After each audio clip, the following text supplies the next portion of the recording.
সরিষার হলুদ ফুলে ছেয়ে গেছে চলন বিলের মাঠ।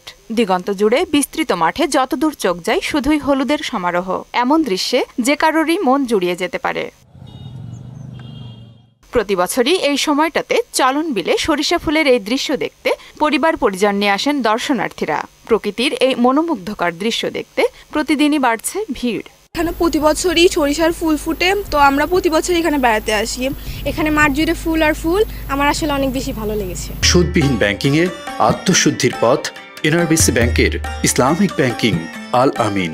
সরিষা ফুল খুব সুন্দর ফুটেছে, দেখে মন প্রাণ জুড়িয়ে গিয়েছে। বর্ষার মৌসুম, সবাই দেখতে আসে এখানে।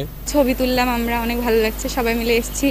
চলতি মৌসুমে নাটোরে ৯,১৮৮ হেক্টর জমিতে সরিষার আবাদের লক্ষ্যমাত্রা নির্ধারণ করা হয়েছে। সরিষার ফুল থেকে প্রতি বছর মধু সংগ্রহ করে লাভবান হচ্ছেন মৌচাষীরা। সরিষা চাষে উৎসাহী করতে কৃষকদের বিনামূল্যে বীজ ও সার এবং পরামর্শ দিয়ে সার্বিক সহায়তা প্রদানের কথা বললেন কৃষি বিভাগের এই কর্মকর্তা। ভোজ্য তেল হিসেবে সরিষার উৎপাদন বৃদ্ধির জন্য আমরা কৃষকদেরকে উপজেলা কৃষি অফিসের পক্ষ থেকে বিভিন্ন ধরনের প্রণোদনা সহযোগিতা প্রদান করছি, পাশাপাশি তাদেরকে বিভিন্ন ধরনের কারিগরি পরামর্শ প্রদান করছি।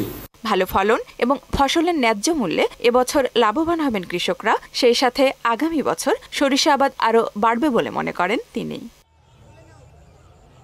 আফরিন পপি, মোহনা সংবাদ।